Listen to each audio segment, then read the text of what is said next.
Setiap manusia yang lahir di dunia ini pasti akan mengalami kematian. Ketika menuju alam kematian tersebut, banyak sekali godaan yang harus dihadapi, yaitu godaan dari iblis ataupun dari setan.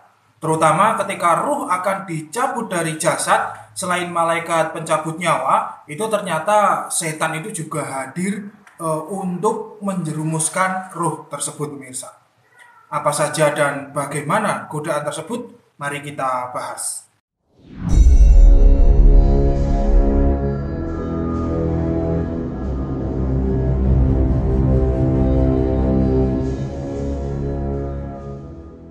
Bismillahirrahmanirrahim. Assalamualaikum warahmatullahi wabarakatuh. Alhamdulillahirabbil alamin. Assalatu wassalamu ala asrofil anbiya'i wal mursalin wa ala alihi wa sahbihi ajma'in. Amma ba'du. Allahumma shalli ala sayyidina Muhammad wa ala ali sayyidina Muhammad. Rabbi shrah li sadri wa yassir li amri wa hlul 'uqdatam min lisani yafqahu qawli. Raditu billahi rabban wa bil islam dinan wa bi Muhammadin nabiyyan wa rasula.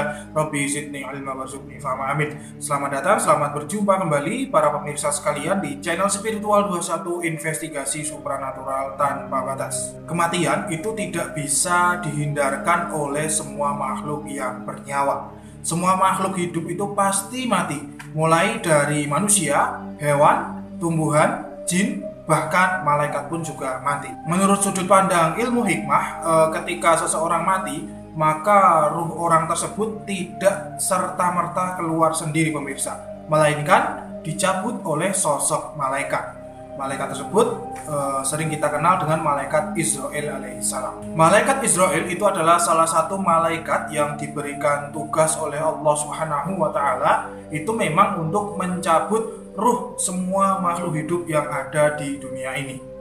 Tak terkecuali manusia ya. Ketika manusia menjelang ajalnya, maka malaikat ini datang untuk mengambil ruh tersebut. Beliau, Syekh Abdurrahman bin Ahmad Al-Qadhi, menjelaskan, ketika seseorang itu sedang dicabut ruhnya, maka di situ datanglah juga sosok setan. Lalu setan tersebut itu duduk di dekat kepala orang yang sedang akan dicabut ruhnya tersebut. Kemudian setan itu berkata, "Tinggalkan saja agama atau kepercayaanmu ini, niscaya kamu akan selamat." Nah, kalau sampai orang tersebut berpaling dari agama atau kepercayaannya, maka orang itu akan tersesat ruhnya dan tentu siap-siap menghadapi siksaan malaikat kubur. Diceritakan bahwa ketika menjelang ajal seseorang, maka orang tersebut dalam keadaan yang sangat haus. Pada waktu itu adalah waktu yang sangat baik bagi setan untuk melepas keimanan seseorang, pemirsa. Setan datang dengan semangkuk air lalu menawarkan kepada orang itu.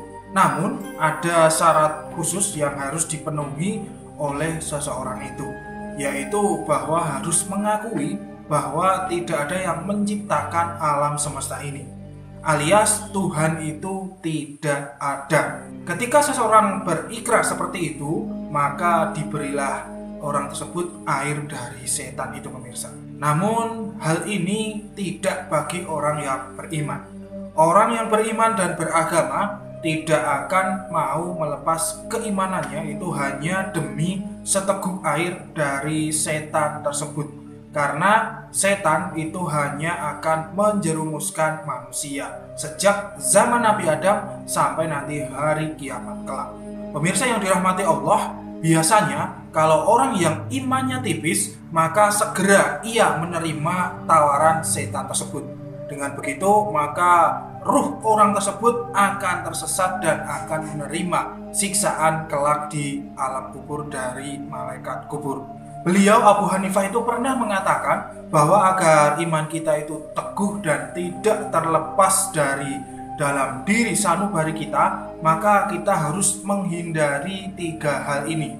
Adapun 3 hal tersebut adalah sebagai berikut. Yang pertama, meninggalkan rasa syukur kepada Allah. Hal ini harus kita hindari. Kita harus selalu bersyukur kepada Allah karena Allah itu telah memberikan keimanan kepada kita semua. Kemudian yang kedua, tidak ada rasa takut kepada Allah di akhir umurnya. Bahkan semakin tua itu malah semakin menjadi pemirsa. Usia sudah tua tetapi selalu berbuat keburukan ya. Mungkin misalnya ada yang selingkuh ataupun malah banyak minum-minuman keras, berjudi, terus berzina dan lain sebagainya. Tidak ada rasa takut sedikit pun. Hal ini harus kita hindari. Karena di usia kita yang tua, maka kita harus memperbanyak ibadah kepada Allah Subhanahu wa Ta'ala. Kemudian yang ketiga yaitu suka menganiaya seseorang. Orang yang tidak bersalah itu difitnah, dianiaya semaunya sendiri demi kepentingannya. Ataupun orang yang tidak bersalah itu dicari-cari kesalahannya. Nah, hal tersebut kita harus hindari pemirsa. Pemirsa sekalian, kiat-kiat untuk menghindari godaan setan yang kelak ketika kita dihadapkan dengan kematian, menurut beliau, Syekh Abdurrahman bin Ahmad Al-Qadhi adalah sebagai berikut. Yang pertama adalah memperbanyak sholat malam. Yang dimaksud sholat malam ini adalah sholat sunat ya, seperti mungkin sholat tahajud, sholat hajat, sholat witir, dan lain sebagainya. Dengan melaksanakan ibadah tersebut, maka setan itu akan segan kepada orang itu.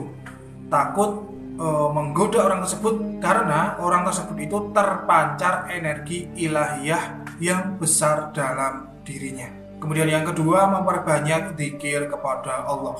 Ketika seseorang itu ahli zikir, maka setan itu juga akan takut pemirsa. Bahkan konon menurut pengalaman, ketika setan berani mendekat kepada orang yang ahli zikir, maka tubuhnya akan terbakar karena saking kuatnya energi zikir ini. Zikir yang paling dianjurkan itu adalah zikir kalimah thayyibah, yaitu la ilaha illallah. Para sufi ataupun ahli tarekat itu sudah pasti merupakan kewajiban untuk melakukan zikir kalimah ini. Alangkah lebih baiknya juga memperbanyak puasa sunat pemirsa.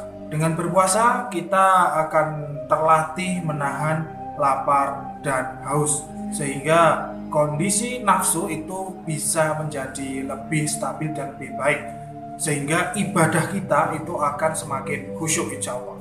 Semoga kita semua digolongkan menjadi orang-orang yang selalu beriman dan bertakwa kepada Allah, dan kelak kita bisa meninggal dalam keadaan yang baik, yaitu dalam keadaan husnul khotimah. Allahumma amin. Saya Patin Nur Alam, kurang lebihnya mohon maaf. Subhanallahumma wa bihamdika, asyhadu an la ilaha illa anta, astaghfiruka wa atubu ilaik. Alhamdulillahirabbil alamin. Wabillahi taufiq wal hidayah wa ridwan wal inayah. Wassalamualaikum warahmatullahi wabarakatuh. Salam spiritual.